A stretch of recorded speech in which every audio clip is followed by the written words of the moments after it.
북한이 오늘 오전 9시 30분쯤 평양 순안 일대에서 발사체를 발사했지만 실패한 것으로 파악됐습니다.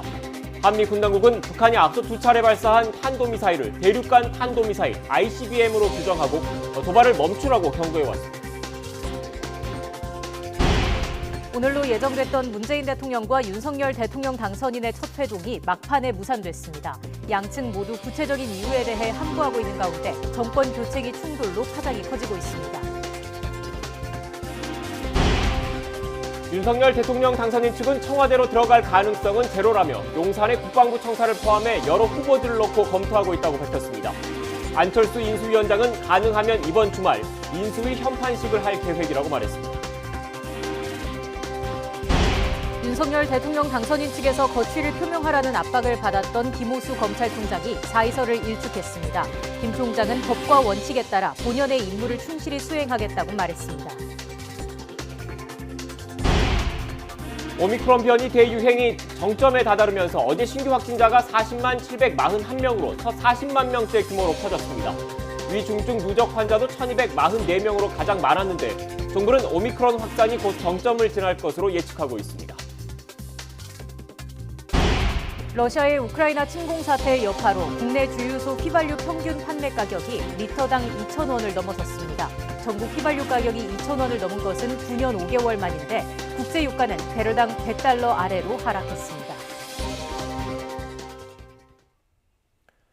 시청자 여러분 안녕하십니까? 뉴스앤 이슈 시작합니다. 북한이 오늘 평양 순안 일대에서 발사체를 쏘아 올렸습니다. 올해 10번째 무력 시위에 나선 겁니다. 아직 어떤 발사체인지 확인되지 않았는데 합참은 실패한 것으로 추정한다고 밝혔습니다. 취재기자 연결해서 자세한 내용 알아보겠습니다. 한현희 기자. 네, 통일외교안보부입니다. 네, 북한이 또 미사일을 쐈다고요? 네, 그렇습니다. 합동참모본부는 북한이 오늘 오전 9시 30분쯤 평양 순안 일대에서 미상의 발사체를 발사했다고 밝혔습니다. 합참은 그러나 이 발사체는 발사 직후 실패한 것으로 추정된다고 설명했습니다. 또 현재 한미 정보당국에서 추가 분석을 하고 있다고 전했는데요. 오늘 미사일을 쏜 평양 순안은 북한이 최근 2차례 신형 대륙간 한도미사일 ICBM 성능 시험 발사를 진행한 곳인 만큼 이번 발사 역시 ICBM 관련 시험 발사인지가 주목됩니다. 오늘 발사는 북한이 지난달 27일과 지난 5일 신형 ICBM인 화성 17형 성능 시험 발사를 한 지 11일 만이자 올해 들어 10번째 미사일 시험 발사입니다. 지난달 27일과 지난 5일 미사일에 대해서 북한은 미사일이라는 언급 없이 정찰 위성 개발을 위한 중요 시험이라고 주장했는데요. 한미 군당국은 이 미사일을 ICBM으로 규정하고 더 이상의 도발을 멈추라고 경고해 왔습니다. 군은 최근에도 평양 순안 일대에서 미사일 발사 징후로 의심되는 움직임이 탐지돼 예의주시해 왔는데요. 추가 분석 내용 들어오는 대로 정리해서 전해드리겠습니다. 지금까지 통일외교안보부에서 YTN 한현입니다. 오늘로 예정됐던 문재인 대통령과 윤석열 대통령 당선인의 첫 회동이 무산됐습니다. 김은혜 당선인 대변인은 오늘 오전 브리핑에서 실무적 협의가 마무리되지 않아서 문 대통령과 윤 당선인의 회동 일정을 다시 잡기로 했다고 밝혔습니다. 이명박 전 대통령의 사면 문제 등 회동 의제 관련 협의가 결렬된 것이냐는 취재진의 질문엔 양측 합의에 따라 이유를 밝히지 못하는 점을 양해해달라고 당부했습니다. 청와대도 문재인 대통령과 윤석열 대통령 당선인의 청와대 초청 회동 일정 연기와 관련해 실무 차원에서 협의가 마무리되지 않았다고 이유를 설명했습니다. 청와대 고위 관계자도 YTN과의 통화에서 회동 연기 사유를 명확히 밝히지는 않았지만 의제 조율 과정에서 더 협의할 내용이 남은 것 같다면서 문 대통령과 윤 당선인 회동은 다음 주쯤으로 넘어갈 것 같다고 설명했습니다. 앞서 청와대와 당선인 측은 임기 말 공기업과 공공기관 인사 문제를 두고 충돌 양상을 보였고 윤 당선인 측이 민정수석실 폐지 의사를 밝히면서 문재인 정부를 겨냥해 비판한 데 대해 청와대가 강한 불쾌감을 드러내기도 했습니다. 더불어민주당 박주민 의원은 이명박 전 대통령 사면론에 대해서 윤석열 대통령 당선인이 취임한 뒤에 결단하고 판단하면 되지 않을까 생각한다고 밝혔습니다.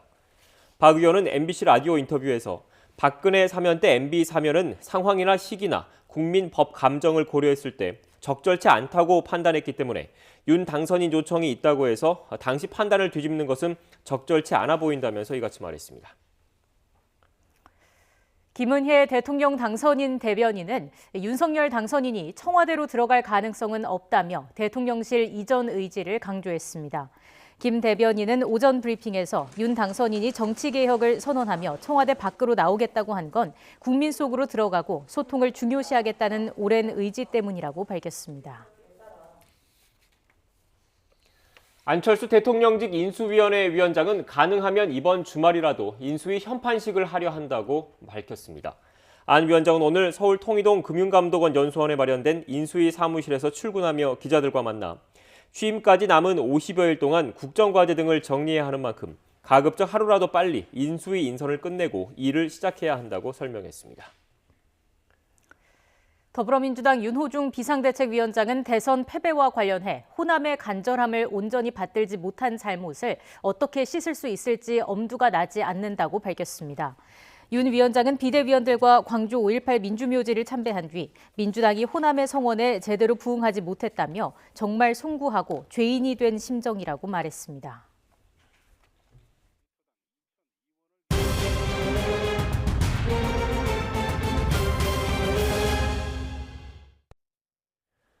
코로나19 관련 소식입니다. 코로나19 신규 확진자가 사상 처음으로 40만 명을 넘어서 하루 집계 기준으로 역대 최다를 기록했습니다.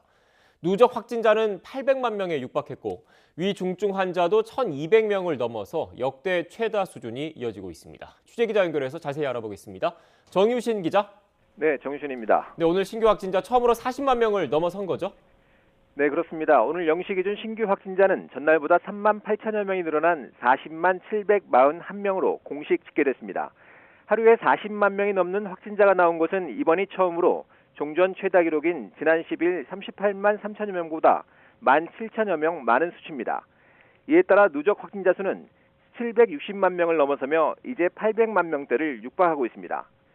최근 확진자 급증은 주말 감소했던 검사 인원이 늘어난 데다 이번 주부터 전문가용 신속항원 검사 양성도 최종 확진으로 인정한 영향으로 풀이됩니다. 방역당국은 어제 언론에서 44만 명으로 인용 보도했던 수치는 지자체 등에서 수집된 것으로 공식 집계가 아니라며 중복되거나 오류를 제거했다고 설명했습니다. 위중증 환자와 사망자도 빠르게 증가하고 있습니다. 현재 위중증 환자도 전날보다 48명이 늘어난 1,244명으로 역대 최다 수준이고 중환자 병상 가동률은 64.2%를 나타냈습니다. 어제 코로나19로 숨진 환자는 164명으로 전날보다 100여 명 줄어들었습니다. 누적 사망자는 11,000여 명으로 집계됐습니다. 신규 환자가 사상 처음으로 40만 명을 넘어선 가운데 재택치료를 받는 환자는 177만 명을 넘겼습니다. 이 가운데 고위험군으로 하루 2번씩 모니터링을 받는 집중관리군은 26만여 명으로 집계됐습니다. 정부는 최근 오미크론 확산세와 관련해 절정에 이른 모습이라며 현재 정점 구간을 지나고 있다고 밝혔습니다. 김부겸 총리는 오늘 중대본 회의에서 누적 확진자의 30%를 넘는 인원이 최근 일주일 사이에 감염될 정도라며 곧 정점을 지날 것으로 내다봤습니다. 이에 따라 방역당국은 현재 사회적 거리 두기에 대해 전문가들의 의견을 종합해 모레인 18일 발표할 예정입니다. 정부의 정점 예측치를 넘어선 가운데 사회적 거리두기 완화 여부에도 관심이 쏠립니다. 앞서 정부는 국내 연구팀 예측치를 종합해 일평균 확진자가 최대 37만 명 수준에서 정점에 이를 것으로 봤지만 이미 훌쩍 넘어선 상태입니다. 지금까지 사회 2부에서 YTN 정신입니다. 백신 미접종 연령대인 소아 환자가 급증하면서 지난달 이후 벌써 5명이 목숨을 잃었습니다. 상황이 이렇게 심각해지자 서울시에서도 소아 거점 전담병원을 추가로 지정하고 오늘부터 운영에 들어갔습니다. 현장에 취재기자 나가 있습니다. 김대겸 기자. 네, 저는 서울 성북구에 있는 한 어린이 병원에 나와 있습니다. 네, 그러니까 서울 지역에서도 소아 특화 거점 전담병원이 2곳으로 늘어난 거죠? 네, 그렇습니다. 서울 지역에서는 지난 11일 구로구에 있는 한 어린이 병원이 처음으로 소아특화 거점 전담병원으로 지정이 됐고요. 제가 나와 있는 이곳 병원은 두 번째 거점 전담병원으로 지정이 돼서 오늘부터 운영에 들어갔습니다. 서울 지역에서는 소아 확진자가 대면 진료를 받을 수 있는 외래 진료센터가 전체 10곳 정도 있는데요. 소아만 전담으로 보는 곳은 소아특화 거점 전담병원 2곳과 서초구 소재의 어린이병원 1곳, 서울의료원 강남분원 등 모두 4곳입니다. 소아특과 거점 전담병원은 외래 진료센터와 달리 증상이 심할 경우 입원 치료가 가능한데요. 이곳 병원 역시 31개의 1인 병실을 갖추고 있고 24시간 전담 의료진이 상주하며 소아 환자를 지켜보게 됩니다. 병원 측 설명 직접 들어보시겠습니다. 한 개 동을 이제 코로나 확진 이제 환자 전용으로 이제 따로 운영을 해서 이제 확진자의 경우에도 이제 증상이 심할 경우 입원을 해서 치료를 받을 수 있게 그렇게 운영하고 있습니다. 또 당직일을 포함한 의료진 12명으로 구성된 24시간 재택치료 전담팀이 있어서 응급 상담을 받을 수가 있습니다. 이 병원이 아니더라도 전국 100여 곳의 소아청소년과 의료상담센터에서도 24시간 비대면 진료 상담을 받을 수 있다고 하니 참고 바랍니다. 오미크론이 본격적으로 확산한 지난달 이후 10살 미만 소아 사망자가 5명 발생하고 위중증 환자도 6명으로 느는 등 소아 확진 상황도 점점 심각해져가고 있는데요. 정부는 소아 확산세를 막기 위해 오는 31일부터 5살 이상 11살 이하 연령층을 대상으로 백신 접종을 시작한다는 방침입니다. 지금까지 서울 성북구에 있는 어린이 병원에서 YTN 김대겸입니다. 방역당국의 코로나19 관련 브리핑이 조금 전 시작됐습니다. 현장으로 가보겠습니다. 질병관리청과 전문가들의 예측 모형으로는 금주 또는 늦어도 다음 주 정도가 이번 유행의 정점이라고 여러 번 설명드린 바 있습니다. 평균 하루 37만 명 정도까지 정점 규모를 예측하고 있으나 이에 대해 조금 더 부연 설명을 드립니다. 우선 이 규모는 주 평균 확진자 규모입니다. 일부 언론에서는 이 규모를 절대적인 상한 규모로 보도하고 있으나 주 평균임을 다시 한번 알려드립니다. 일자별 확진자는 휴일 검사량 감소 영향으로 요일별로 약 30% 정도 편차가 나고 있기 때문에 이 점을 감안할 때 실제적인 하루 확진자 규모는 30만 명대 초반에서 최대 40만 명대 중반까지 발생하게 되는 수치입니다. 또한 전문가들 또는 이 질병청의 시뮬레이션은 경향성 평가를 위한 예측 분석이며 절대적인 정확성을 가지기는 어려운 측면이 있습니다. 가능한 오차 범위 자체를 고려하지 않고 지나치게 정확성을 요구하는 경우 분석 자체가 어려워질 수 있다는 점을 고려해 주실 것을 부탁드립니다. 의료체계는 현재 중환자 병상은 64.2%가 사용 중이며 준중환자 병상은 71.2%를 가용하고 있습니다. 오미크론에 의한 위중증 환자도 증가하고 있지만 오미크론에 감염된 상태의 기저질환자들 환자들이 증가하면서 병상 가동률이 계속 상승하고 있는 상태입니다. 현재까지 하루 이상 입원을 대기하는 환자는 없습니다. 코로나 확진 소아 치료를 위한 소아특과 거점 전담병원 지정도 계속 확대해 나가고 있습니다. 22년 3월 15일 기준 소아특과 거점 병원이 없었던 서울과 대구에 각 2개소씩을 추가하여 총 78개소를 지정하였습니다. 현재 확보된 병상은 3,014개이며 이 중 1,919개의 병상을 사용하고 있습니다. 아직 소아특과 거점 전담병원이 없는 강원, 세종, 제주에도 전담병원을 확충하는 노력을 계속하겠습니다. 또한 이와 한편으로 지자체의 코로나 대응을 강화하기 위해 신규로 들어오는 의과 공중보건의사를 조기에 방역과 의료 현장으로 배치하게 됩니다. 전문의 156명을 포함하여 총 495명의 공중보건의사가 3월 16일 오늘부터 각 시도에 배치되어 코로나 대응과 지약지 환자 진료 등의 업무에 담당하게 될 것입니다. 이분들을 비롯해 현장에서 수고해주고 계시는 모든 의료진과 병의원 관계자분들께도 감사의 말씀을 드립니다. 오늘 중대본에서는 화장시설 개선 방향에 대해서 논의하였습니다. 평소 동절기에 화장 수요가 커지는 상황에서 코로나 사망자가 더해지며 최근 화장 수요가 크게 증가하고 있습니다. 이에 전국 60개 화장시설의 화장 능력을 높이기 위한 조치를 시행합니다.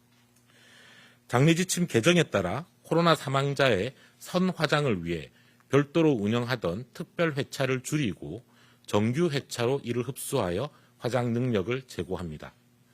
현재 선장례율은 65.6%에 달하고 있습니다. 또한 화장시설의 운영 시간을 지역 상황을 고려하여 지역별로 2시간에서 6시간 정도 연장하고 화장 회차도 최대로 운영하는 조치를 시행합니다. 현재 화장로 한 기당 하루 평균 3.3회를 가동하고 있으나 이를 최소 5회 이상으로 증가시킬 것입니다. 특히 수도권과 광역시 등 대도시의 경우는 최대 7회까지 확대할 예정입니다. 이를 통해 하루 1000건 정도 화장이 가능하던 역량을 1600건 이상 가능하도록 늘리겠습니다. 화장장을 관리하는 각 지자체에서도 인력 확충과 권역별 수요 분산 등 후속 조치를 취할 것이며 원활한 운영이 가능하도록 지자체에서 최대한 함께 노력해 주실 것을 당부드립니다.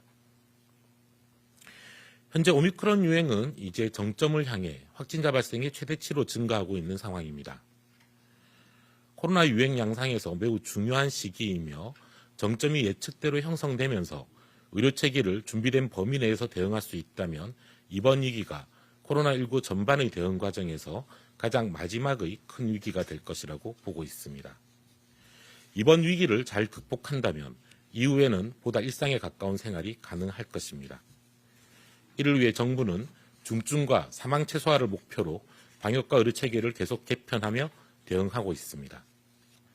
국민들께서도 조금만 더 힘을 내어 마스크 착용 등 기본적인 방역 수칙을 준수해 주시고 예방접종에 동참해 주시기를 부탁드립니다. 특히 계속해서 말씀드리지만 60세 이상 고령층에 있어서는 3차 접종이 중증과 사망을 예방하는 가장 최선의 대응 방법입니다. 접종에 참여해 주실 것을 꼭 당부드립니다. 60세 이상 고령층의 경우 미접종자의 치명률은 5.05%로 3차 접종자의 치명률인 0.54%에 비해 10배 가까이 높습니다. 정부도 오미크론 정점을 안정적으로 견뎌낼 수 있도록 모든 최선을 다하겠습니다. 감사합니다. 네, 질의응답하기 전에 브리핑문 정정하도록 하겠습니다. 네, 지금까지 방역당국의 코로나19 관련 브리핑 전해드렸습니다. 오미크론 변이 확산세가 거센 상황이죠. 이런 상황에서 방역당국은 하루 신규 확진자 평균 37만 명 예측은 주 평균 확진자의 의미라고 설명을 했습니다. 또 중환자병상 64.2%가 사용 중이라면서 신규 공중보건의를 조기에 방역과 의료 현장에 배치하겠다, 이런 설명도 있었습니다. 이어지는 브리핑은 YTN2 채널을 통해서 계속 시청하실 수 있습니다.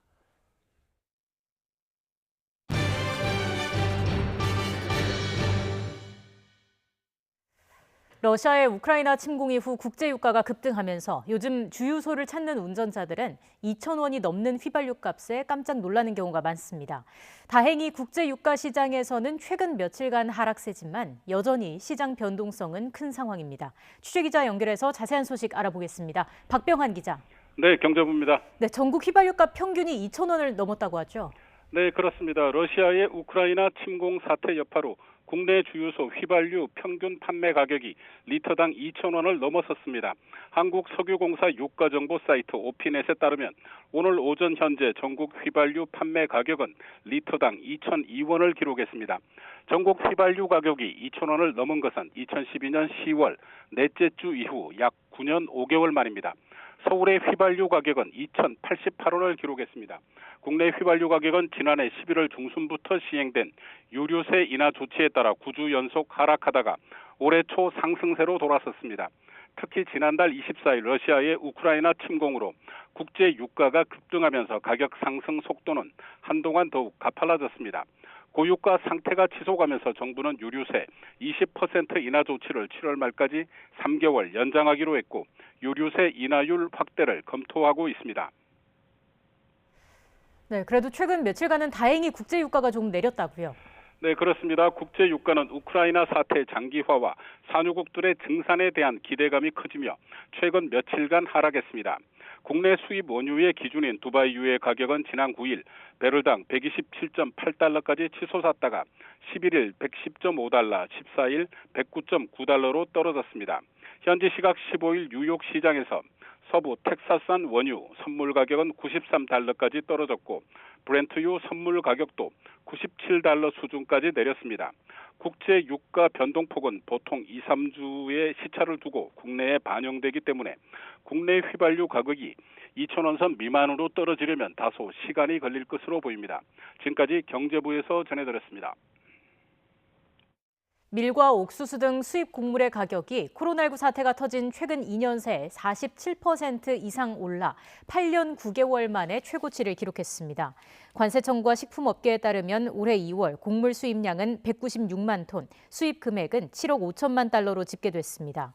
톤당 가격은 386달러로 지난해 같은 기간보다 26% 상승했고 코로나19 사태가 본격화되기 직전인 2020년 2월보다는 47%나 올랐습니다.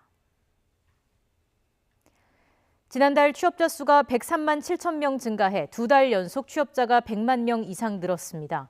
통계청이 발표한 2월 고용 동향에 따르면 지난달 취업자는 2,740만 2천 명으로 전년 동월 대비 103만 7천 명 증가했습니다. 취업자는 올해 1월 113만 5천 명 증가에 이어 2달 연속 100만 명이 넘는 큰 폭의 증가세가 이어졌습니다. 오늘로 예정됐던 문재인 대통령과 윤석열 대통령 당선인의 독대 회동이 막판에 무산됐습니다. 윤 당선인 측은 실무 협의가 마무리되지 않아서 회동 일정을 다시 잡기로 했다 이렇게 설명했는데 배경을 놓고 여러 해석이 나오고 있습니다. 취재기자 연결합니다. 박서경 기자. 네, 국회입니다. 네, 문 대통령과 윤 당선인의 첫 회동이 무산된 이유 전해진 게 있습니까? 네, 문 대통령과 윤 당선인은 오늘 청와대에서 오찬 회동을 하기로 예정돼 있었습니다. 대통령과 현 정부 검찰총장 출신 차기 대통령의 신구 권력 재회인 만큼 어떤 대화가 오갈지 관심이 쏠렸는데요. 김은혜 당선인 대변인은 오늘 오전 서울 여의도 당사 브리핑에서 실무 협의가 마무리되지 않아 회동 일정을 다시 잡기로 했다고 밝혔습니다. 일정을 미루기로 한 이유에 대해서는 양측 합의에 따라 밝히지 못하는 점을 양해해달라고 말했습니다. 김 대변인의 말 들어보겠습니다. 오늘로 예정됐던 문재인 대통령과 윤석열 대통령 당선인의 회동은 실무적 협의가 마무리되지 않아서 일정을 다시 잡기로 했습니다. 실무자 차원의 협의는 계속 진행해 나갈 예정입니다. 오늘 일정을 저희가 미루기로 한 이유에 대해서는 양측 합의에 따라서 밝히지 못함을 양해해 주셨으면 좋겠어요. 연기를 요청한 측이 어느 쪽이냐는 질문에는 실무 차원에서 서로 조율하면서 나온 결과인 만큼 어느 한쪽이라고 말할 수 있는 단계가 아니라고 답했습니다. 그동안 회동 개최와 관련한 실무 협의는 이철희 청와대 정무수석과 윤 당선인 측 장제원 비서실장이 해왔습니다. 앞서 정치권에서는 이번 회동에서 이명박 전 대통령 사면 문제가 비중 있게 거론될 것으로 관측됐는데요. 김 대변인도 전날 윤 당선인이 이 전 대통령 사면을 요청하겠다는 생각을 오래전부터 견지해왔다며 국민 통합의 계기가 되길 기대한다고 사면 건의를 공식화했습니다. 이 때문에 명확한 이유가 밝혀지지는 않았지만 이와 관련해 실무 협의에서 견해차가 있었던 게 아니냐는 해석도 있습니다. 또 실무협의 과정에서의 입장차가 표면 위로 떠오르면서 앞으로 정부 인수인계 과정에서 난항이나 취임 전부터 진영 사이 대립이 우려된다는 전망도 나옵니다. 네, 또 오늘 오전 브리핑에서 김 대변인은 윤 당선인이 기존 청와대로 들어갈 가능성은 제로다 이렇게 얘기했죠? 네, 김 대변인은 윤 당선인의 대통령실 이전 의지를 강조했습니다. 윤 당선인이 청와대 밖으로 나오겠다고 한 건 국민 속으로 들어가고 소통을 중요시하겠다는 오랜 의지 때문이라고 설명했는데요. 청와대가 구중궁궐로 느껴져 국민과의 접점이 형성되지 않고 소통 부재로 흐르는 경우가 많았다면서 경호와 보안 문제 등 난관은 많지만 취임 때는 새로운 대통령 집무실에서 인사드릴 수 있을 거라고 말했습니다. 특히 용산을 포함해 여러 후보지를 검토하고 있다면서 국민을 불편하게 하지 않으면서도 효율적으로 국정을 운영할 수 있도록 치밀한 점검이 필요하다고 덧붙였습니다. 취임 전 세종시에 제2집무실을 설치하는 방안이 논의 중이냐는 질문에는 진행 결과를 봐야 한다며 아직은 좀 이른 것 같다고 답했습니다. 조금 전 윤 당선인은 특보 인선도 발표했는데요. 정책특보로 선거 기간 동안 수시로 의견을 나눠왔던 강석훈 성신여대 교수, 김현숙 숭실대 교수를 임명했습니다. 정무특보로는 국민의힘 대통령 후보 경선 당시 같은 후보로서 당선인에게 가장 비판적인 기조를 견지해왔던 장성민 세계화 동북아 평화포럼 이사장을 임명한다고 밝혔습니다. 지금까지 국회에서 YTN 박서경입니다. 청와대도 문재인 대통령과 윤석열 대통령 당선인의 구체적인 회동 연기 사유에는 침묵하고 있는 것으로 전해졌습니다. 다만 실무적 협의는 계속할 것이라고만 밝혔는데 회동은 다음 주로 미뤄질 것으로 보입니다. 이번엔 청와대 연결해 보겠습니다. 백종규 기자. 네, 청와대 춘추관입니다. 네, 회동 당일 문재인 대통령과 윤석열 대통령 당선인의 회동이 연기됐는데 청와대가 이에 대해서 따로 설명한 내용은 없습니까? 네, 청와대도 오늘 오전 회동 연기 사실만 밝혔는데요. 그리고 별다른 설명을 내놓지 않고 있습니다. 박경미 청와대 대변인은 김은혜 당선인 대변인 브리핑 시간에 맞춰서 출입기자단에게 짧은 메시지를 공지했는데요. 청와대 공지 역시 당선인 측의 설명과 크게 다르지 않습니다. 박 대변인은 공지를 통해서 오늘 예정됐던 문재인 대통령과 윤석열 대통령 당선인의 회동은 실무적 협의가 마무리되지 않아 일정을 다시 잡기로 했다고 밝혔습니다. 또 실무 차원에서 협의는 계속 진행해 나갈 예정이라고만 밝혔는데요. 어떤 협의가 마무리되지 않은 건지에 대해서는 구체적인 설명을 하지 않았습니다. 비공식적인 설명이라도 듣기 위해서 청와대 관계자 여러 명에게 전화를 해봤는데요. 오늘 아침에서야 이 같은 사실을 듣게 됐다며 대부분 전격적인 회동 연기에 놀라는 모습이었습니다. 청와대 고위 관계자는 실무협의라는 부분이 아무래도 회동 의제와 관련된 것 아니겠냐는 조심스러운 관측을 내놨습니다. 일부에서는 의제 조율 이상의 문제가 있는 것 아니냐는 분석도 나오고 있습니다. 앞서 청와대와 당선인 측은 임기 말 공기업과 공공기관 인사 문제를 두고 충돌 양상을 보였는데요. 당선인 측은 꼭 필요한 인사의 경우 협의를 진행해달라고 요청했다고 밝혔지만 청와대 핵심 관계자는 임기 내 문 대통령이 인사권을 행사하는 것은 당연하다고 대립각을 세웠습니다.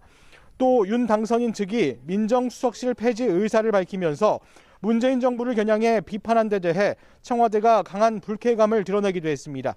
이 때문에 오늘 회동 연기는 이와 관련이 있을 것이라는 해석도 나옵니다. 청와대와 당선인 양측에서 공식적으로 일정을 오늘로 공지까지 한 마당에 회동을 4시간 앞두고 연기를 발표했다는 것이 일반적이지 않은 상황인데요. 또 이렇게 된 이상 협의를 계속해 나간다고 해도 회동은 이번 주말이나 다음 주로 미뤄질 가능성이 클 것이라는 전망도 나오고 있습니다. 실무 협의 대상이 무엇인지도 중요하지만 문 대통령과 윤 당선인 양측의 일정이 모두 맞아야 하기 때문에 빠른 시일 안에 다시 일정을 잡기는 쉽지 않을 것이라는 얘기입니다. 지금까지 청와대 춘추관에서 YTN 백종규입니다. 어제 윤석열 대통령 당선인 측에서 거취를 표명하라는 압박을 받았던 김호수 검찰총장. 오늘 아침 본연의 임무를 충실히 수행하겠다는 입장을 냈습니다. 사실상 물러날 뜻이 없음을 밝힌 것으로 해석되고 있습니다. 취재기자 연결합니다. 나혜인 기자. 네, 대검찰청입니다. 네, 김호수 검찰총장이 입장을 낸 거죠? 네, 김호수 총장은 오늘 아침 대변인실을 통해 법과 원칙에 따라 본연의 임무를 충실하게 수행하겠다고 밝혔습니다. 입장은 짧은 한 문장이 다였는데 일단 물러나지 않고 임기를 지키겠다는 의지를 드러낸 것으로 해석됩니다. 어제 윤석열 당선인의 측근으로 꼽히는 권성동 국민의힘 의원이 라디오 방송에서 스스로 거취를 결정하라고 말한 뒤 논란이 커지자 입장을 낼 필요가 있다고 판단한 것으로 보입니다. 어제 권성동 의원은 개인 의견일 뿐이라며 윤 당선인이 사퇴를 압박하거나 종용하진 않을 거라고 했습니다. 하지만 김호수 총장으로선 사실상 자진 사퇴 요구로 해석할 수도 있는 부담스러운 발언 수위였습니다. 김 총장은 권 의원 발언을 접한 뒤 크게 불쾌감을 표시했고 측근에게도 임기를 지키겠다는 뜻을 전한 것으로 알려졌습니다. 이에 더해 권영세 대통령직 인수위원회 부위원장도 어제 한 방송에서 검찰이 제대로 수사 능력을 보여주고 객관적이고 중립적이라는 것을 보여줘야 김 총장이 다른 길로 갈 수 있다고 말했습니다. 역시 김 총장에 대한 불신을 드러낸 겁니다. 김 총장은 윤석열 당선인이 검찰총장을 사퇴한 뒤 후임으로 임명된 인물입니다. 문재인 정부에서 법무부 차관을 지낸 뒤 지난해 6월 취임했고 임기는 1년 넘게 남았습니다. 검찰총장 임기제는 검찰의 독립성과 정치적 중립을 보장하고자 1988년부터 시행됐습니다. 하지만 그동안 2년 임기를 모두 채운 총장은 22명 가운데 8명에 불과하고 대통령 당선 뒤 유임된 총장 역시 노태우 정부 이후 7명 가운데 3명뿐입니다. 물론 윤 당선인도 그동안 검찰의 독립성을 강조해온 만큼 김 총장이 스스로 물러나지 않으면 임기는 지킬 거라는 게 검찰 안팎의 예상입니다. 하지만 김 총장의 입장 표명에도 국민의힘 쪽 비판 수위가 높아지면서 거취 논란은 쉽게 가라앉지 않을 것으로 보입니다. 지금까지 대검찰청에서 전해드렸습니다.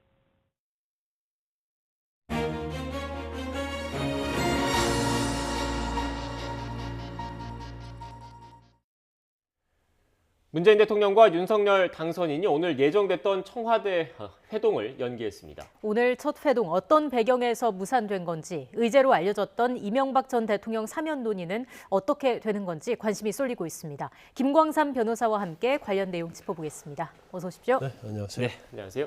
변호사님, 원래 예정대로라면 지금 잠시 뒤 한 점심시간 때쯤에 청와대에서 문재인 대통령과 윤석열 당선인이 만나기로 했었잖아요. 근데 오늘 아침에 급작스럽게 이렇게 연기가 됐습니다. 이유가 뭐라고 보십니까? 일단 굉장히 이례적인 거예요. 네. 왜냐하면 일반적으로 이제 현재의 권리를 할 수 있는 현 대통령 그리고 이제 미래의 권리를 할 수 있는 당선된 당선인 이렇게 만나는 것은 의례적인 거고요. 더군다나 되게 빠르면 5일, 그러면 뭐 10일 이쪽저쪽에 만났고 네. 저 만남 자체에 대해서는 굉장히 언론이 됐든 국민이 됐건 관심이 크잖아요. 그러면 오늘 저우찬 회동을 하기로 했다는 것은 어느 정도 이제 의제에 대해서는 실무적으로 협의가 이루어졌고 또 오늘 배석자 없이 한다는 거 아니었어요. 예. 그런데 이게 갑자기 이제 취소된 걸 보면 의제 중에 여러 가지가 있는데 그 중에 중요한 것은 한 3가지 정도 된다고 봅니다. 이제 제일 중요한 것이 바로 이명박 전 대통령 관련된 사면이고요. 그다음에 최근에 이제 윤 당선인 측에서 문제를 제기했던 임기 말에 있어서 어떤 공공기관 인사에 대해서는 당선인 측과 이제 협의를 하자 그런 내용에 이 얘기를 했거든요. 거기에 대해서 청와대는 굉장히 불쾌하게 생각을 했었고 이제 마지막에 이제 추경 예산이에요. 근데 추경 예산 자체는 사실은 뭐 청와대나 민주당이나 아니면 이제 당선인 측이나 국민의힘도 결국 의견은 같지만 네. 이 추경의 예산의 크기에 따라서 현 정부가 부담할 수 있는 부분이 굉장히 버거운 측면이 있고 또 법적으로 안 되는 측면이 있거든요. 그래서 이 3가지 중에 적어도 하나가 조율이 안 되고 있을 가능성이 크다. 그리고 이 중요한 이 3가지 의제가요. 쉽사리 접근할 수 있는 그런 건 아니에요. 굉장히 어떻게 보면 서로 굉장히 들어주냐 들어주지 않느냐에 따라서 어느 한쪽이 곤란한 네. 그런 상황이기 때문에 아마 의제는 일단 설정이 되고 협의가 됐는데 좀 밑그림에서 뭔가 실무진끼리 협의가 안 돼서 연기가 된 게 아닌가 싶습니다. 예. 네. 지금 현재 청와대도 그렇고 윤석열 대통령 당선인 측도 그렇고 구체적인 회동 연기 사유에 대해서는 밝히지 않고 있습니다. 다만 실무 협의가 마무리 안 됐다 정도 수준으로 일단 얘기가 나오고 있기 때문에 오늘 나누는 대화들은 어떻게 보면 분석을 하고 있는, 추정을 하고 있는 거라는 걸 참고로 말씀을 드리겠습니다. 네. 일단 일정을 다시 잡기로 했는데 언제쯤 다시 만날 수 있겠습니까? 제가 볼 때는 마냥 이렇게 뒤로 미룰 수가 없어요. 왜냐하면 인수위 구성을 하죠. 네. 더군다나 이제 5월 11일 취임을 하는데 우리가 볼 때는 시간이 많은 것 같아도 굉장히 시간이 촉박을 합니다. 그러면 특히 이제 중요한 부분에 있어서 현 대통령과 미래 대통령이 만나서 협의를 해야지 그다음에 뭐가 진척이 되는 거거든요. 그래서 아마 청와대도 마찬가지고 윤 당선인 측도 마찬가지로 아마 되도록이면 빨리 어떤 실무진의 협의를 거쳐서 일정을 잡으려고 둘 다 굉장히 마음이 급할 것이다 이렇게 봅니다. 네. 일단 변호사님께서 크게 3가지 주제를 놓고 실무 협의가 진행될 것이다 이렇게 예상을 좀 해주셨는데 먼저 하나하나 좀 따져보겠습니다. 먼저 이명박 전 대통령 사면 문제가 일단 어제 윤석열 대통령 당선인 측에서는 공식화했습니다. 건의하겠다. 그런데 그 부분에 대해서 현 청와대 기류는 좀 다를 수 있다 이렇게 보고 계시는 거죠?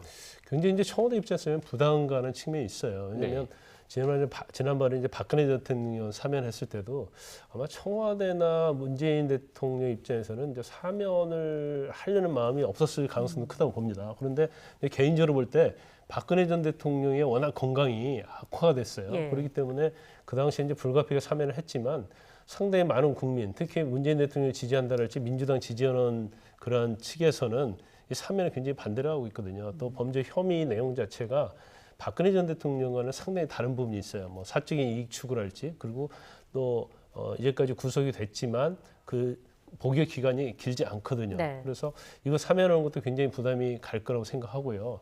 그리고 이제 추가적으로 아마 문재인 대통령 입장에서는 이제 김경수 전 지사에 대해서도 사면하고 싶은 마음이 굉장히 많이 있을 거예요. 그렇지만 사실 만약에 사면을 했을 때 어떤 논란이 있을 수 있고, 그다음에 제가 당선인 측에서 또 요구하는 것이 이재명 삼성 부회장에 대한 또 사면을 요구할 가능성이 크거든요. 이재용 부회장이. 네. 근데 이재용 부회장이 지금 가석방 상태지 않습니까? 그러면 이 재벌에 대한 사면 자체에 대해서 사실은 현 정부에서는 명분도 없고, 네. 이제까지 5년 동안의 임기 동안 또 5년 전에도 계속적으로 주장했던 내용과 좀 배치된 측면이 있거든요. 그래서 아까 세 가지 의제 중에서도 이제 사면과 관련된 부분에 있어서도 굉장히 서로의 어떤 의견이 좀 맞지 않을 가능성이 크다 이렇게 봅니다. 네. 일단 지금 역대 정부 사면 사례들만 봐도 저희가 준비된 그래픽이 있는데 좀 국민 통합이라는 어떤 대의 명분을 좀 내세워 왔습니다. 이 통합을 빌미로 특사를 활용했다 이런 비판도 좀 있지 않았습니까? 사면권의 남용에 대해서는 굉장히 많은 논란이 있었죠. 예. 그래서 대부분 대통령이 나는 대통령이 되면 사면권을 남용하지 않겠다고 얘기를 해왔지만 뭐 필요성이랄지 아니면 정치적 이유로 사면을 자주 했어요. 그러면 사면이라는 게 특히 이제 특별사면이라는 것은 사실은 법원에서 죄가 인정된다고 해가지고 확정이 된 거잖아요. 네. 그러면 이거 자체를 형 집행을 면제하는 것은 어떻게 보면 사법 체계의 근간을 흔드는 거예요. 물론 이제 대통령의 어떤 고유 권한이고 통치권의 일조를 할 수 있지만 일단 범죄 혐의는 인정된 거 아닙니까? 그럼 거기에 대한 처벌을 받는 게 마땅함에도 불구하고 이 역대 정부에서도 다 사면을 다 했거든요. 그래서 문재인 대통령도 사실은 취임할 때도 직접 개입하지 않고 사면위원회에서 결정하는 대로 객관적으로 가겠다 했지만 또 대통령직을 수행하다 보니까 국민 통합이랄지 여러 가지 또 정치의 필요성 측면이 있어서 사면을 해왔어요. 그래서 이번 사면을 하게 되면 이제 마지막 사면이 되겠죠. 네. 그리고 또 대부분이 이전 정권에 비해서는 이제 문재인 정부에서는 사면 횟수는 좀 적었습니다. 그렇지만 일반 사면, 특별 사면 포함하면 인원수는 거의 비슷했어요. 그렇지만 지금 얼마 남지 않은 임기 내에서 이 사면에 관해서 문재인 정부 입장에서는 굉장히 고민을 많이 할 수밖에 없다 이렇게 봅니다. 네. 특히 이 사면이라는 게 좀 구체적으로 좀 들어가 보면 일반 사면과 특별 사면이 나뉘어져 있는 거잖아요. 그러니까 네.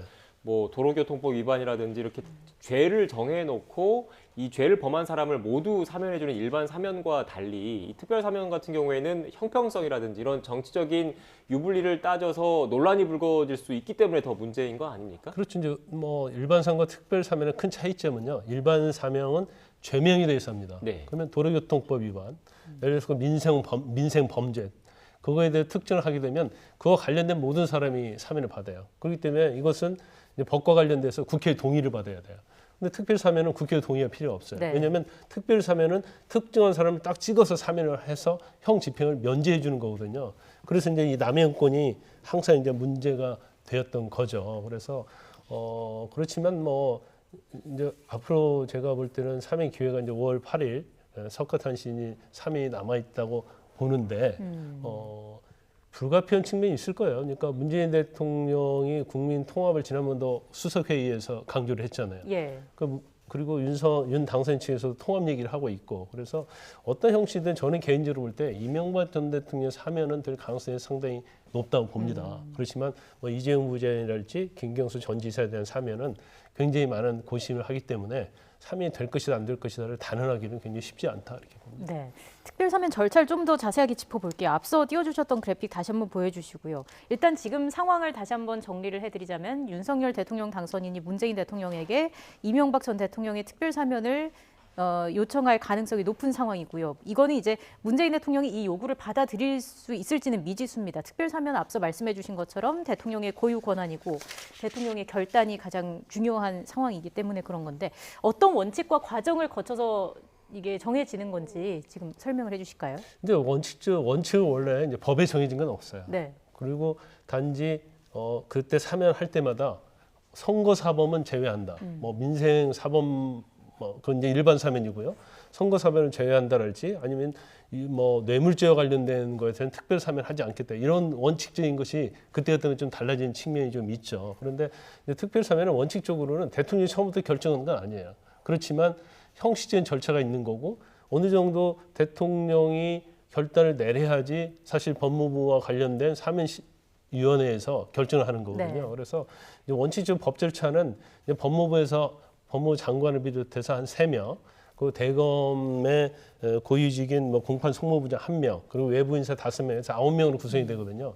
근데 거기에서 특별 사면의 기준에 맞는지를 결정을 하고 그게 맞다고 하면 대통령에게 재가를 올리죠. 예. 그러면 대통령이 이걸 승인을 하면 국무회에서 의결을 거쳐서 이제 사명 대상이 확정되는 이런 절차는 있지만 결과적으로 이제 대통령의 결단, 통치 행위 이 부분이 굉장히 중요하다고 볼 수 있는 거죠. 네.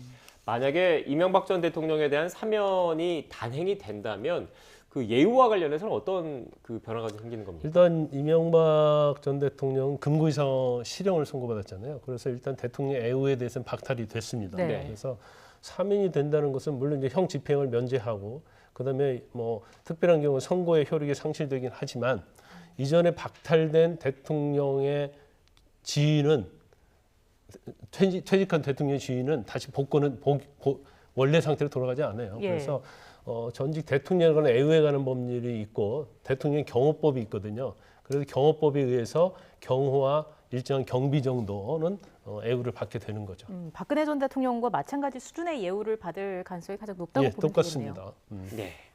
알겠습니다. 일단 뭐 예우 관련된 문제까지 좀 짚어봤고요. 좀 주제를 좀 바꿔봐야 될 것 같아요. 또 그 훈장과 관련된 논란이 불거지고 있던데 무궁화 대훈장이라는 게 있나 보더라고요. 어떤 겁니까? 일단 대한민국 훈장이 한 12종류가 있어요. 네. 그중에 이제 최고 훈장이 이제 무궁화 대훈장입니다. 그래서 이 대훈장을 받을 수 있는 자격이 이제 상훈법에 딱 정해져 있어요. 그리고 대통령과 그 배우자, 또 우방 원수와 그 배우자, 그리고 뭐 대한민국 발전과 안전 보장에 관련된 역시 이것도 뭐 우방 원수니까 외국 원수가 되겠죠. 그래서 결과적으로 받을 수 있는 사람이 굉장히 한정돼 있어요. 그리고 그런데 이제 이 법의 규정에 따라서 사실 이제 문재인 대통령이 이제 받는 데는 뭐 아무런 법적인 문제도 없고 네. 또 받는 게 당연하다고 봐요. 그런데 지금 논란이 있는 것 자체가 이 무궁화 대훈장의 제작하는 데 들어가는 비용이 거의 1억 한 4천만 원 가까이 된다는 거예요. 네. 그러면 너무 금액이 크지 않느냐. 그러면서 일례로 뭐 안중근 의사에 대한 훈장이 한 뭐 비용 제작하는데 한 170만 원 정도 드는데 거기에 보면 엄청나게 차이가 많이 있기 때문에 과연 대통령이 뭐 받는 게 맞느냐. 더군다나 일반적 훈장은 대통령이 국민에게 수여하는 거잖아요. 예. 아니면 외국 우방 국가원수에게 수여하는 건데 이걸 이제 본인에게 수여하는 거기 때문에 이제 셀프 수여가 아니냐 그런 논란이 일고 있는 거죠. 네. 셀프 수여 뭐 관련해서 법 개정 뭐 시도라든지 이런 건 없었습니까? 아니 논란은 많이 있었어요. 예. 그러니까 이제 첫 논란은 뭐냐면 셀프 수여니까 자신에게 받는 거잖아요. 예. 그러면 차라리 임기 처음 시작할 때 전 대통령이 수여하는 게 어떠냐. 네. 그래서 이제 그렇게도 해왔고요. 그런데 이제 그러다 보니까 또 여러 가지 또 문제점이 있으니까 결과적으로 임기를 마치면서 자신이 받는 이런 어떻게 보면 절차를 거친 거거든요. 그래서 저는 개인적으로 볼 때 이 부분은 좀 약간 현 대통령이 받는 게 문제가 있다는 게 아니고 네. 상헌법에 좀 절차적인 문제가 있다고 봐요. 그래서 예를 들어서 정말 무궁화 대훈장을 수여하려고 한다고 하면 일단 뭐 훈장이라는 것은 상징적 의미가 있잖아요. 네. 이게 가격이 중요하지 않잖아요. 그러면 다른 훈장처럼 비용을 좀 대폭 낮춰야지 이게 국민의 눈높이에 맞는다 생각을 하고요. 그다음에 이제 훈장 수여 자체가 과연 우리가 훈장이라서 어떤 나라를 위해서 공적이 있을 때 주는 거잖아요. 물론 대통령 5년 동안 얼마나 고생 많이 하셨어요. 주는 건 맞는데 자기 자신이 자기에게 주는 것보다는 뭐 또 다른 방법을 한번 만드는 게 어떨까 싶습니다. 네. 지금 저희가 또 오전에 새로 나온 내용이어서 추가로 좀 질문을 좀 드릴게요. 앞서 저희가 전화 연결을 통해서 김호수 검찰총장 관련된 그 얘기를 좀 했는데 네. 본연의 임무를 충실히 수행하겠다. 그러니까 일각에서 거론되고 있던 사의서를 일축했습니다. 어떤 배경이 있다고 보십니까? 그래서 본인도 굉장히 고민을 많이 했을 거예요. 그런데 여기에서 만약에 내가 정권이 바뀌면 나는 사퇴하겠다. 이런 취지 얘기는 지금은 할 수 없죠. 왜냐하면 지금 현 대통령 임기가 끝나지 않았고 네. 또 그런 말을 하게 되면 지금 현재 여당 이제 뭐 당선이 돼야지 여당이 되겠습니다만은 현 당선인 측이랄지 국민의힘 측에서는 계속 무능했고 정치 편향이 있다고 계속 공격을 하잖아요. 그런데 김문수 총장 입장에서는 만약 자기가 자신 사퇴였다고 입장을 표명하게 되면 현 대통령과 관계에 있어서도 좀 문제가 될 뿐만 아니라 본인이 어떤 무능하면서도 정치 편향이 있다는 것을 어떻게 보면 인정하는 그러한 모양새가 될 수 있거든요. 그래서 현재의 상태에 있어서는 본인이 원론적인 이야기죠. 법과 원칙에 따라서 임무를 수행할 것이다. 네. 이것은 원론적인 것 중에서 원론적인 이야기인데 일단 5월 11일 날 윤 당선인이 취임하고 나면 또 그때 어떤 상황적인 분위기 이제 그런 것 따라 좀 달라질 거라고 봅니다. 네. 지금 제가 검찰청법을 띄워놓고 있는데 검찰총장의 임기는 2년으로 하며 중임할 수 없다 이렇게 법 규정에 명문화가 돼 있어요. 그러니까 본인이 자진해서 사퇴하거나 이러지 않는 이상 법적으로 임기는 보장이 돼 있는 상태인 거죠. 제가 볼 때는 임기는 보장이 돼 있고요. 네. 우리가 윤석열 당선인이 총장 때를 생각해 보면 이걸 의도적으로 여권에서 아니면 청와대에서 끌어내려고 하는 것 자체는 굉장히 부작용이 있을 수 있고 또 역풍이 있을 수 있다고 봅니다. 그래서 끝까지 김원수 총장이 나는 총장의 임기를 마치겠다고 하면 네. 별다른 방법이 없겠죠. 하지만 검찰 내부의 인사, 특히 고위직 인사를 통해서 총장이 역할을 할 수 없는 그런 상황도 올 수 있다고 봐요. 특히 윤석열 총장도 윤석열 당선인도 마찬가지잖아요. 검찰 개혁을 하고 정책 편향성, 법무부의 수사지휘권 폐지, 민정수석실 폐지 이런 것들을 공약에 있고 이걸 실행하려고 하기 때문에 이런 것들은 사실은 이제 검찰총장이 새로 들어서면서 현 정부와 코드를 맞춘 게 맞다 이렇게 볼 수 있습니다. 네. 앞서 변호사님께서 이른바 MB 사면 문제 그리고 인사 문제와 관련해서 실무 협의가 마무리가 안 되지 않았을까 이렇게 분석을 해주셨는데 이 연장선인 것 같아요. 근데 그 인사 문제와 관련해서 최근 그 문재인 대통령 임기가 얼마 남지 않았는데 또 공공기관장이라든지 공기업이라든지 새로 임명해야 되는 그 인사들을 놓고 누가 인사의 주체권, 누구랑 협의를 해야 되는지를 놓고 좀 신경전이 좀 벌어지고 있다 이런 분석도 좀 나오고 있습니다. 그런데 환경부 블랙리스트 사건이 일단 불거진 이후에 정권이 바뀌고 나서 그 새로운 강제로 이렇게 압력을 줘서 물러나게 하는 거는 불법이다. 이렇게 판례가 확정이 돼 있는 상황이지 않습니까? 그렇죠. 근데 공공기관 인사가 굉장히 중요한 부분이에요. 왜 중요한 부분이냐면 공공기관은 사실 공적인 업무를 많이 하잖아요. 그러면 정권이 바뀌었을 때 그 정부의 어떤 정체성, 가치, 정책과 사실은 같이 발을 맞춰야 하는 게 맞거든요. 네. 그러니까 윤 당선인 씨 입장에서는 지금 임기가 지금 5월 9일 날 문재인 대통령이 끝나는데 그 전에 또 아직도 공석인 기관이 많이 있거든요. 근데 거기다 임명을 해버리면 사실은 문재인 정부 이전에는 대부분 사표를 냈어요. 사표를 안 내면 굉장히 압력을 가해서 사표를 내게 만들었죠. 그런데 지금 문재인 정부 때 환경부 장관이 산하기관에 그렇게 해서 실형을 선고받았지 않습니까? 그건 저는 굉장히 좋은 선례라고 봐요. 그러면 지금 임명하게 되면 사실 윤석열 정부에서 사퇴를 종용할 수 없어요. 그러면 법적으로 처벌받을 수밖에 없거든요. 그래서 아마 더 민감하게 협의를 하자 그런 얘기를 하는 것 같아요. 하지만 원칙적으로 또 법적으로 보면 현 정부, 현 대통령이 임명 권한이 있는 건 맞거든요. 네. 또 그 절차를 하는 건 맞긴 해요. 하지만 어떤 융통성을 발휘해서 공공기관 중에서 특히 중요한 공공기관에 대해서는 다음 정부와 좀 협의를 하는 게 사실은 적절하지 않나 싶습니다. 네. 그래서 마지막으로 하나 더 질문드리면 한국은행 총재라든지 네. 핵심적으로 그 주요 정책을 좌지우지할 수 있는 그런 주요 자리에 대해서는 인수위 측과 청와대 측에서 협의를 할 것이다 이런 얘기도 나오고 있더라고요. 어떻게 보십니까? 저는 그렇게 한다고 봐요. 그러니까 일반적인 공공기관의 상임 감사랄지 아니면 이사, 사회이사 이 정도는 할 수 있지만 특히 한국은행 총재라는 직위는 국가의 경쟁력, 그다음에 국가의 성장 이런 것들이 사실은 더 규제 그런 부분에 있어서는 현 정부하고 다음 정부의 차이가 엄청 크거든요. 네. 그러면 특히 한국은행은 통화 정책을 하는 데거든요. 통화 정책을 어떻게 이끌어가냐에 따라서 국가의 어떤 경제적인 측면이랄지 국가의 어떤 중요한 부분에 영향을 미치기 때문에 아마 문재인 대통령께서도 이제 한국은행 총재처럼 국가에 정말 영향을 미치는 그런 공공기관 자리에 대해서는 뭐 당연히 협의를 할 거라고 봅니다. 네. 지금 변호사님께서 문재인 대통령과 윤석열 대통령 당선인의 회동이 갑작스럽게 연기된 여러 배경 이유에 대해 설명을 해주셨는데 지금 오늘 쭉 설명해 준 내용 가운데 실무 협의가 좀 진행되고 있지 않을까 이런 추측도 이런 분석도 가능해 보입니다. 지금까지 김광삼 변호사와 함께 관련 내용 짚어봤습니다. 오늘 말씀 고맙습니다.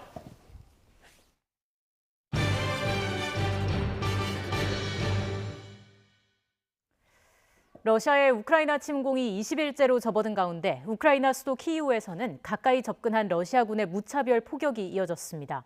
러시아군에 포위된 남부 항구 도시 마리우폴에선 인도적 통로를 따라 이틀 연속 민간인 대피가 이어졌고 재개된 4차 협상은 별다른 성과를 내지 못하고 있습니다. 이동헌 기자의 보도입니다. 러시아군이 우크라이나 수도 키이우 중심부로부터 15km 지점까지 접근한 가운데 현지 시각 15일에도 새벽부터 무차별 폭격이 시작됐습니다. 키이우 서부에 있는 15층짜리 아파트가 폭격에 맞아 불타는 등 건물 4곳이 파괴됐고 수십 명이 숨졌습니다. Загалом сьогодні зранку, починаючи з 4 години 20 хвилин і до 5:50 сталося у нас 5 масштабних обстрілів. 동부에 있는 제2의 도시 하르키우에선 밤새 60여 발의 포탄이 떨어졌습니다. 키이우에서 취재 중이던 미국 폭스뉴스의 영상 기자가 총격으로 사망해 이번 침공을 취재하다 숨진 서방 언론인이 2명으로 늘었습니다. 러시아군의 폭격이 한층 강화된 가운데 포위된 남부 항구 도시 마리우폴에선 인도적 통로를 이용한 민간인 대피가 이틀째 이어졌습니다. 2천여 대의 민간인 차량이 마리우폴을 떠났고 다른 2천여 대가 출발을 기다리고 있다고 시 당국은 전했습니다. 러시아와 우크라이나의 4차 협상이 하루 만에 화상으로 재개됐지만 접점을 찾지 못했습니다.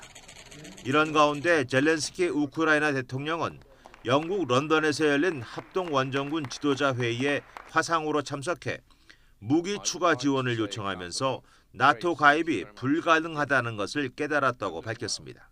Ми адекватні люди. Роками ми чули про нібито відкриті двері, але вже почули також, що нам туди не увійти, і це правда, і треба це визнавати. 러시아가 협상의 주요 조건 중 하나로 중립국화를 요구하고 있어 나토 미가입을 카드로 제시할 것이란 분석이 나오고 있습니다. YTN 이동원입니다. 지난 1월 6명의 노동자가 숨진 광주 화정 아이파크 붕괴 사고 이후 노동당국이 현대산업개발이 시공하는 대형 현장 12곳을 특별 감독한 결과 600건이 넘는 총체적인 부실이 드러났습니다.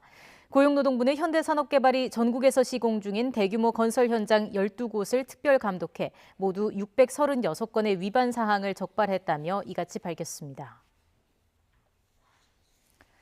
송영길 더불어민주당 전 대표에게 망치를 휘두른 유튜버가 구속 상태로 검찰에 넘겨졌습니다. 서울 서대문경찰서는 공직선거법과 특수상해 혐의를 받는 유튜버 70살 표모 씨를 검찰에 구속 송치했습니다. 표 씨는 경찰서를 나서면서 송 전 대표를 때릴 목적으로 망치를 가지고 있었는지, 한미 군사훈련 재개에 불만을 품고 범행을 저질렀는지를 묻는 취재진의 질문에 아니라거나 모르겠다고 답하면서 분단은 비극이라고 말했습니다. 친아들을 2,000번 넘게 때려 숨지게 한 60대 여성에게 징역 7년이 확정됐습니다. 대법원은 살인 혐의로 기소된 64살 A씨에 대한 상고심에서 징역 7년을 선고한 원심을 확정했습니다. A씨는 지난 2020년 8월 한 사찰에서 당시 35살 아들을 2천여 차례 대나무 막대기로 폭행해 숨지게 한 혐의로 기소됐습니다.